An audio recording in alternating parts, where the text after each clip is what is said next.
Welcome to प्राविपियर classes. आज के video में हम सर्कुलेटरी सिस्टम यानी कि परिसंचरण तंत्र के बारे में जानेंगे।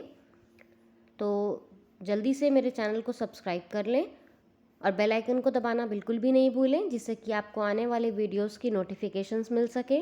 और अगर आपको ये वीडियो पसंद आए तो इसको लाइक करें और शेयर करें। तो सबसे पहले हम देखेंगे कि परिसंचरण तंत्र यानी कि सर्कुलेटरी सिस्टम क्या है। जैसा कि आप सभी जानते हैं, हमारे शरीर में कई प्रकार के तंत्र या जिनको संस्थान या सिस्टम्स बोलते हैं वो विद्यमान हैं। उनमें से ही एक बहुत ही महत्वपूर्ण सिस्टम या तंत्र कहलाता है परिसंचरण तंत्र। जैसा हम जानते हैं कि पाचन तंत्र यानी कि डाइजेस्टिव सिस्टम के द्वारा जो भी हम भोजन करते हैं उसका पाचन होता है, अवशोषण होता है, यानी कि वहाँ से हमको पोषक तत्व मिलते हैं। और श्वसन तंत्र यानी कि हमारा जो रेस्पिरेटरी सिस्टम है उसके द्वारा हमारे शरीर को आवश्यक ऑक्सीजन प्राप्त होती है। और हमारा शरीर जो भी अपशिष्ट पदार्थ पैदा करता है यानी कि ब्रीदिंग से या खाने पीने से, वो सारे अपशिष्ट पदार्थ हमारे उत्सर्जन तंत्र के माध्यम से निकलते हैं। तो ये सारी प्रोसेस जो है ये किस प्रकार से, यानी कि डाइजेस्टिव सिस्टम में जो हमें पोषक तत्व मिलते हैं वो हमारे शरीर में किस प्रकार पहुंचते हैं, उत्सर्जन तंत्र को अपशिष्ट पदार्थ कैसे पहुंचाए जाते हैं, और श्वसन तंत्र से मिलने वाली ऑक्सीजन हमारे शरीर को किस तरह से मिलती है। तो ये सारा जो कार्य है वही होता है परिसंचरण तंत्र यानी कि सर्कुलेटरी सिस्टम के माध्यम से। परिसंचरण तंत्र या हृदय तंत्र भी इसको बोलते हैं। ये ऑक्सीजन प्राप्त करने के लिए हृदय से फेफड़ों तक रक्त को पंप करता है, फिर हृदय धमनियों के माध्यम से पूरे शरीर में ऑक्सीजन युक्त रक्त को भेजता है, फिर शरीर में शिराओं के माध्यम से ऑक्सीजन रहित रक्त को वापस हृदय तक लाता है। यही प्रक्रिया परिसंचरण तंत्र में बार बार दोहराई जाती है। यह प्रक्रिया हमारे अंगों, मांसपेशियों और ऊतकों के लिए बहुत महत्वपूर्ण है। जैसा कि आप इसमें देख रहे हैं, जो हमारा परिसंचरण तंत्र है, यहाँ पर रक्त जो है, रक्त एक ट्रांसपोर्टर का काम करता है। जैसे आप बोल सकते हैं वाहन, हम लोग वाहन का यूज़ करते हैं एक जगह से दूसरी जगह तक जाने के लिए। तो यहाँ पर रक्त जो है जो वाहन का रोल प्ले कर रहा है, ये किस तरह से कर रहा है, ये रक्त ही हमारे पाचन तंत्र यानी डाइजेस्टिव सिस्टम से पोषक तत्वों को लेता है और उनको हमारे शरीर में पहुँचाता है। रेस्पिरेटरी सिस्टम यानी कि श्वसन तंत्र से ये हमारे लिए ऑक्सीजन लेता है और हमारे शरीर में पहुंचाता है। वहीं हमारे शरीर से जो अपशिष्ट पदार्थ है, जो वेस्ट मटेरियल्स है, उसको लेकर हमारे उत्सर्जन तंत्र यानी कि एक्सक्रीटरी सिस्टम के पास में ले जाता है, जिससे कि वह हमारे शरीर से बाहर निकल सकें। तो रक्त को ट्रांसपोर्टर भी बोलते हैं। सर्कुलेटरी सिस्टम यानी कि परिसंचरण तंत्र, हमारा हृदय जो है और जो हमारी रक्त वाहिकाएं होती हैं, इनसे मिलकर परिसंचरण तंत्र का निर्माण होता है। हमारा हृदय धमनियों और शिराओं के माध्यम से यानी कि आर्टरीज और वेन्स के माध्यम से शरीर में रक्त को पंप करता है। परिसंचरण तंत्र को हृदय प्रणाली भी कहते हैं, या आप बोल सकते हैं इसको कार्डियोवैस्कुलर सिस्टम से भी परिभाषित किया जाता है, क्योंकि कार्डियो का जो अर्थ है वो होता है हृदय और वैस्कुलर का तात्पर्य है रक्त वाहिकाओं से, इसीलिए इसको कार्डियोवैस्कुलर सिस्टम भी कहते हैं। क्या कार्य है परिसंचरण तंत्र यानी कि हमारे सर्कुलेटरी सिस्टम का जो फंक्शन है वो क्या है, तो उसको जानने के लिए हमें ये देखना है कि परिसंचरण तंत्र का जो कार्य है वो पूरे शरीर में रक्त को स्थानांतरित करता है, यानी कि रक्त यानी ब्लड को ट्रांसफ़र करना, ये हमारे परिसंचरण तंत्र का मुख्य कार्य होता है। यह रक्त परिसंचरण अंगों, मांसपेशियों और ऊतकों को स्वस्थ रखता है और हमें जीवित रखने का कार्य करता है, क्योंकि हमें पता है अगर हमारे शरीर को पोषक तत्व, ऑक्सीजन ये नहीं मिलेंगे तो हमारा शरीर कार्य नहीं करेगा और हम जीवित नहीं रह सकते हैं। इसी तंत्र के माध्यम से हमारे शरीर से अपशिष्ट पदार्थ भी बाहर निकाले जाते हैं, यानी कि जो वेस्ट मटेरियल होता है वो भी हम इसी के द्वारा हमारे शरीर से बाहर निकालते हैं। अब हम देखेंगे कि कौन कौन सी चीज़ें हैं यानी कि जिसे ये ट्रांसपोर्ट करता है या बाहर निकालता है जो वेस्ट मटेरियल है। तो हमारे श्वसन से कार्बन डाइऑक्साइड निकलता है, उसको बाहर निकालना, रासायनिक उत्पाद होते हैं उन्हें बाहर निकालना, और जो चीज़ें भी हम खाते और पीते हैं उनसे जो होने वाले अपशिष्ट पदार्थ होते हैं उनको भी हमारे शरीर से ये बाहर निकालता है। How does the circulatory system work, यानी कि परिसंचरण तंत्र जो है ये किस प्रकार से कार्य करता है। तो मैं आपको यहाँ पर हार्ट के बारे में बहुत डिटेल्ड में इन्फॉर्म नहीं करूँगी, बताऊँगी नहीं, क्योंकि मैंने इससे प्रीवियस वीडियो में आपको हार्ट यानी कि हृदय और जो ब्लड वेसल्स होती हैं, रक्त वाहिकाएँ होती हैं, उनके बारे में डिटेल्ड एक वीडियो आपके साथ में शेयर किया है, आप वहाँ से देखिएगा। लेकिन अब हम देखेंगे कि ये कार्य किस प्रकार से करता है। तो जो हमारा संचार तंत्र यानी परिसंचरण तंत्र है, ये रक्त वाहिकाओं की मदद से कार्य करता है, जिसमें धमनियाँ, शिराएँ और कोशिकाएं शामिल होती हैं। ये रक्त वाहिकाएं लगातार हमारे शरीर में रक्त संचार करने के लिए हमारे हृदय और फेफड़ों यानी कि हमारे लंग्स के साथ में मिलकर कार्य करती हैं। अब ये कार्य कैसे शुरू होता है वो हम लोग देखेंगे। यहाँ पर आप देख सकते हैं एक डायग्राम है हार्ट का। हार्ट के कौन कौन से हिस्से क्या कहलाते हैं, कौन सी वॉल्व है, कौन सी आर्टरीज हैं, वो सारी चीज़ें इसमें लिखी हुई हैं। और हम ये जो पॉइंट्स देख रहे हैं आप लोग, इसी पॉइंट को ही आपको याद रखना है। इसी से आपको पूरा का पूरा फंक्शनिंग जो है हार्ट का हमारे वो याद हो जाएगा। तो सबसे पहले आप देखेंगे लिखा है superior and inferior vena cava. तो सुपीरियर और इन्फीरियर वेना केवा जो हैं ये हमारे सुपीरियर यानी कि ऊपर की तरफ से, तो जो सुपीरियर वेना केवा होती है वो हमारे शरीर के ऊपरी भाग से जो ऑक्सीजन रहित रक्त होता है यानी कि ऑक्सीजन पुअर ब्लड जो होता है उसको हमारे हार्ट के दाएं अलिंद में, आप ये याद रखिएगा, जो हमारा दायां भाग होता है हृदय का यानी हार्ट का, वो ऑक्सीजन पुअर ब्लड को कैरी करता है। और जो हमारा बायां भाग होता है हमारे हृदय का, वो ऑक्सीजन रिच ब्लड को यानी ऑक्सीजन युक्त रक्त को कैरी करता है। तो यहाँ पर देख सकते हैं आप सुपीरियर वेना केवा और इन्फीरियर वेना केवा जो है ये हमारे हृदय के जो दाएं अलिंद है वहाँ पर ऑक्सीजन रहित रक्त को पहुँचाती हैं। तो जैसे मैंने आपको बताया कि ऑक्सीजन जो रहित रक्त होता है उस ऑक्सीजन रहित रक्त को ऊपरी भाग से सुपीरियर वेना केवा हमारे दाएं अलिंद में पहुंचाती है और इन्फीरियर वेना केवा हमारे शरीर के निचले भाग से ऑक्सीजन रहित रक्त को हमारे दाएं अलिंद में यानी कि जो हमारा राइट एट्रियम होता है वहाँ पर पहुंचाती है। इसके बाद में जब हमारा दायां अलिंद उस ऑक्सीजन रहित रक्त से भर जाता है तो वहाँ पर मौजूद होती है एक ट्राइस्किस्पिड वॉल्व। वो ट्राइस्किस्पिड वॉल्व खुलती है और वो जो जितना भी हमारा ऑक्सीजन रहित रक्त होता है वो हमारे दाएं निलय यानी कि राइट वेंट्रिकल में पहुंच जाता है। उसके बाद में जब हमारा राइट वेंट्रिकल यानी कि हमारा दायां निलय उस रक्त से भरता है तो वहीं पर मौजूद एक पल्मोनरी वॉल्व होती है जिसको फुफ्फुसीय धमनी या फुफ्फुसीय धमनी बोलते हैं। वो फुफ्फुसीय धमनी की जो वॉल्व होती है वो खुलती है और वो जो ऑक्सीजन रहित रक्त होता है वो हमारी फुफ्फुसीय धमनी में पहुंच जाता है।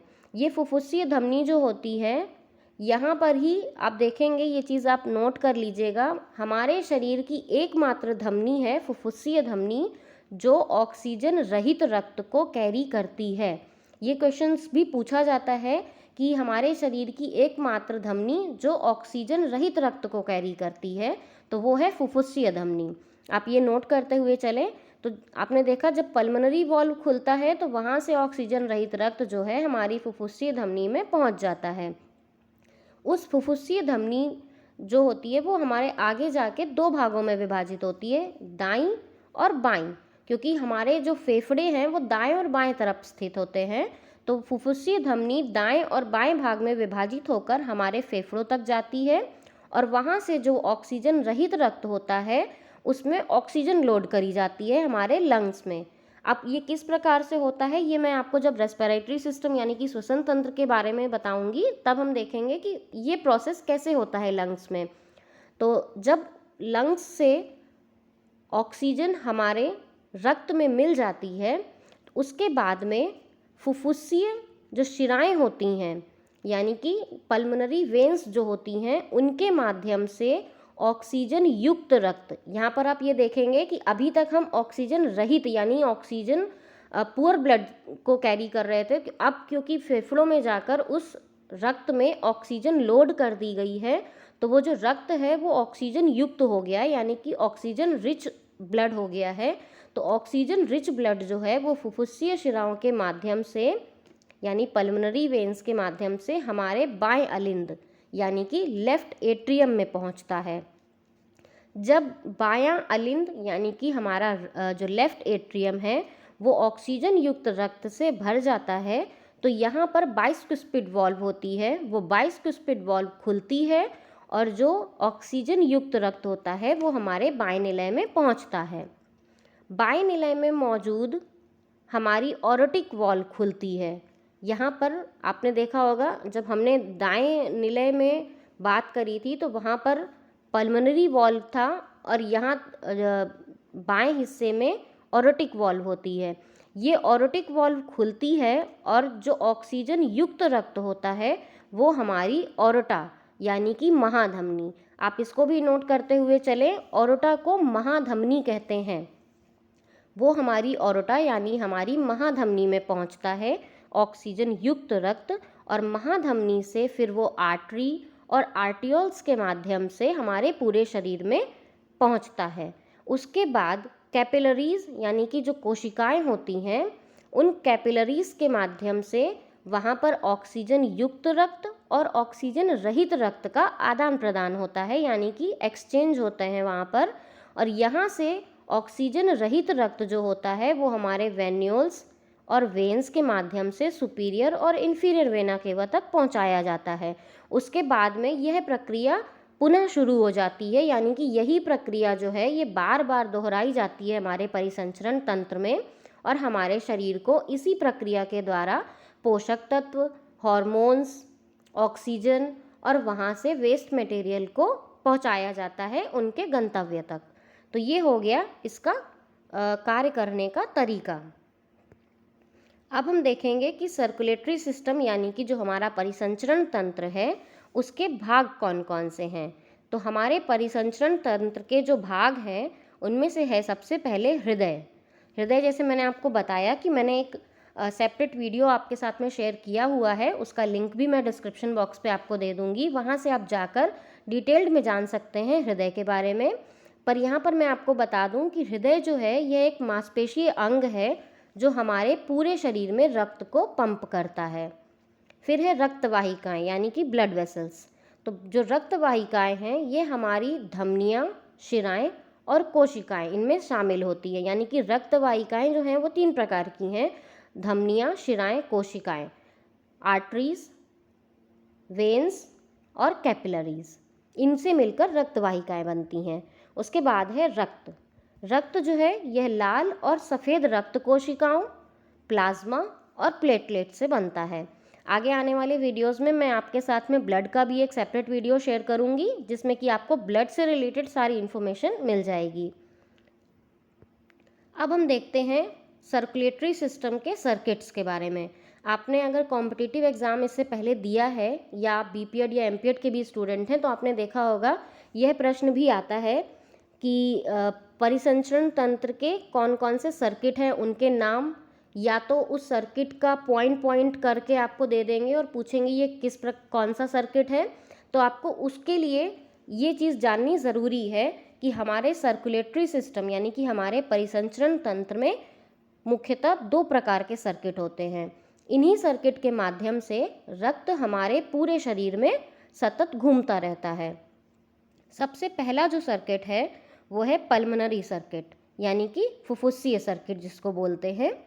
इस सर्किट में हमारे दाएं निलय से यानी कि हमारा जो राइट वेंट्रिकल होता है यहाँ से पल्मोनरी आर्टरी से ऑक्सीजन रहित रक्त को फेफड़ों तक पहुँचाया जाता है। उसके बाद में फेफड़ों से जब उस रक्त में ऑक्सीजन मिल जाती है, लोड हो जाती है, तो उस ऑक्सीजन युक्त रक्त को फुफ्फुसीय सिराओं के माध्यम से हृदय के बाएं अलिंद में पहुंचाया जाता है। ये कहलाता है फुफ्फुसीय सर्किट या पल्मोनरी सर्किट। अब यहाँ पर आप पॉइंट में लिख लें तो आपको ये सर्किट क्लियर हो जाएगा।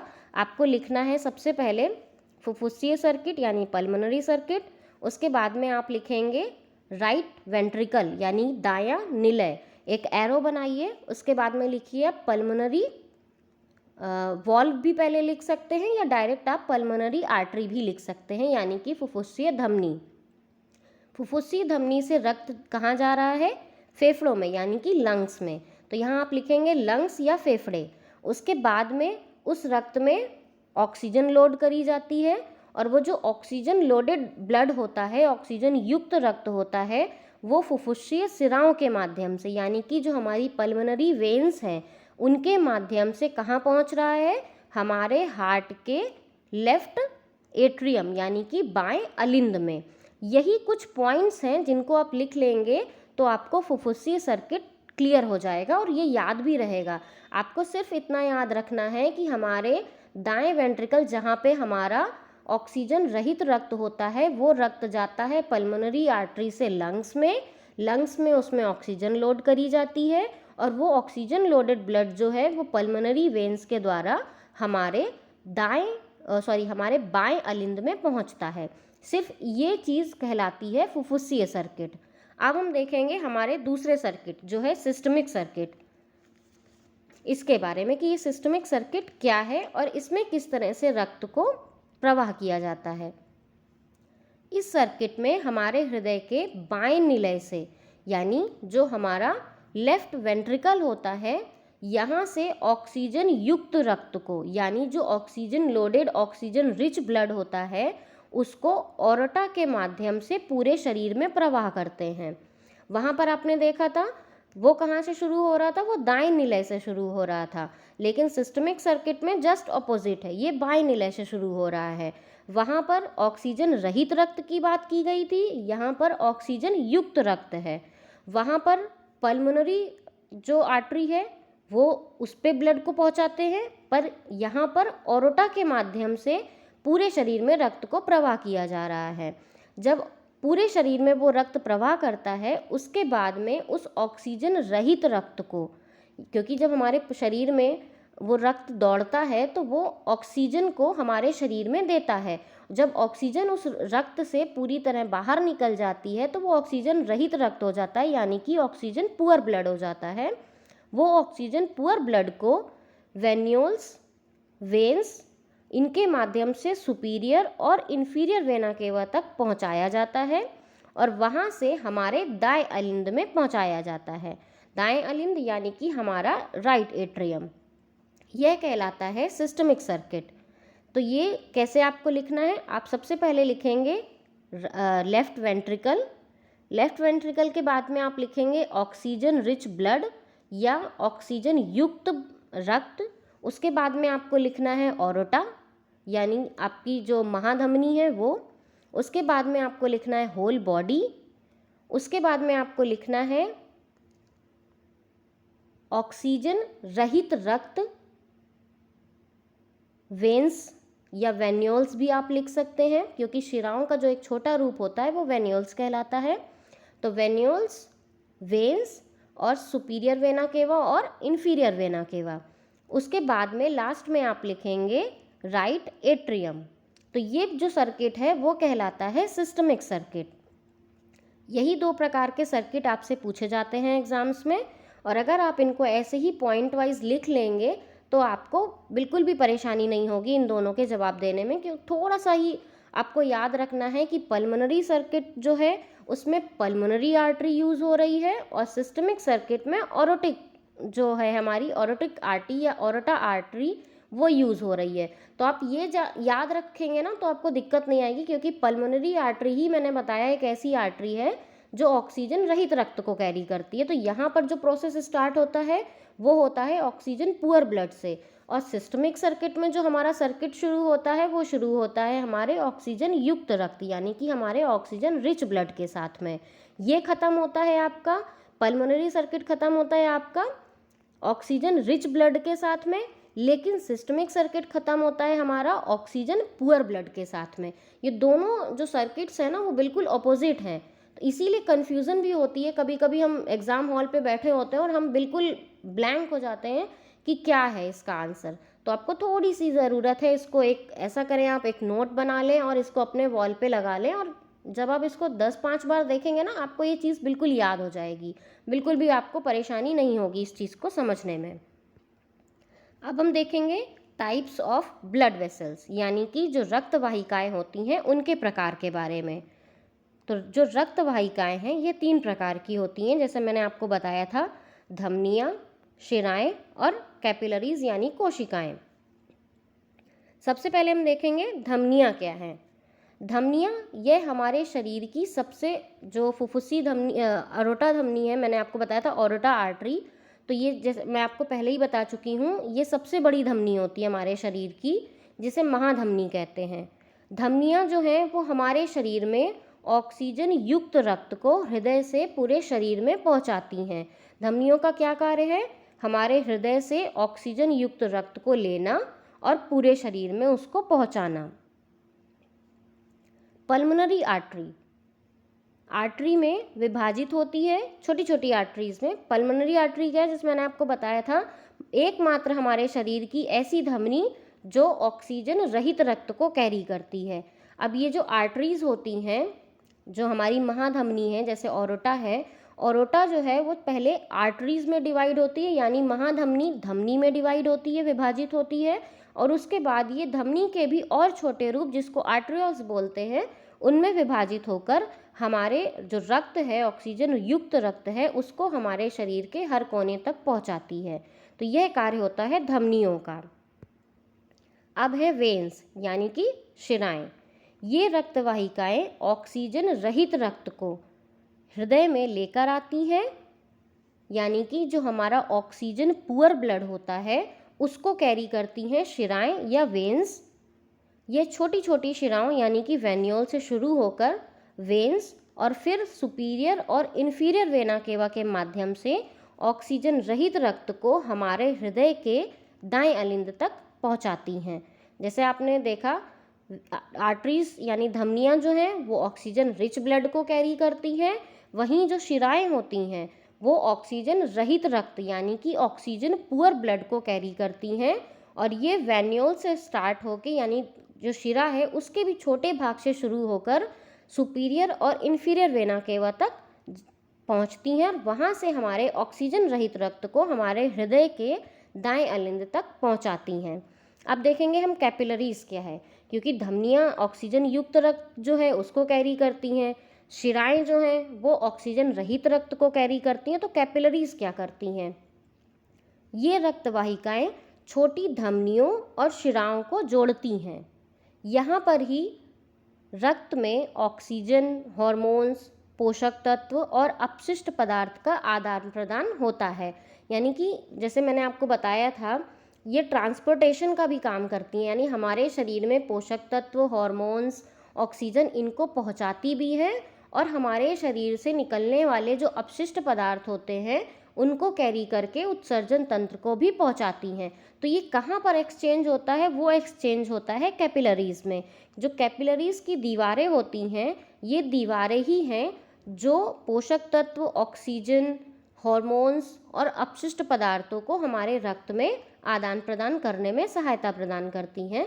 तो ये कार्य होता है कैपिलरीज यानी कि जो कोशिकाएं होती हैं उनका।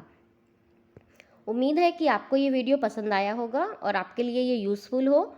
आने वाले वीडियोस में आप देखेंगे, जैसे मैंने आपको बताया, मैं रक्त का भी एक वीडियो आपके साथ में शेयर करूँगी, और जैसे मैंने डाइजेस्टिव सिस्टम का वीडियो आपके साथ में शेयर किया था, उसके बाद में एक प्रैक्टिस सेट भी आपके साथ में शेयर किया था, उसी तरह से मैं हृदय और हमारे सर्कुलेटरी सिस्टम से रिलेटेड भी 25 क्वेश्चंस का एक प्रैक्टिस सेट आपके साथ में शेयर करूँगी। तो अभी भी रिक्वेस्ट है, जिन्होंने मेरे चैनल को सब्सक्राइब नहीं किया है वो इसको सब्सक्राइब कर लें और बेल आइकन को दबा दें, जिससे कि आने वाले वीडियोस की नोटिफिकेशंस मिल सके। और मैं अपने सारे यूज़फुल वीडियोस के लिंक भी डिस्क्रिप्शन बॉक्स पे दे दूँगी, आप वहाँ से देख सकते हैं। और प्लीज़ अगर आपको ये वीडियो पसंद आए तो इसको लाइक और शेयर करना बिल्कुल भी नहीं भूलें। Thank you.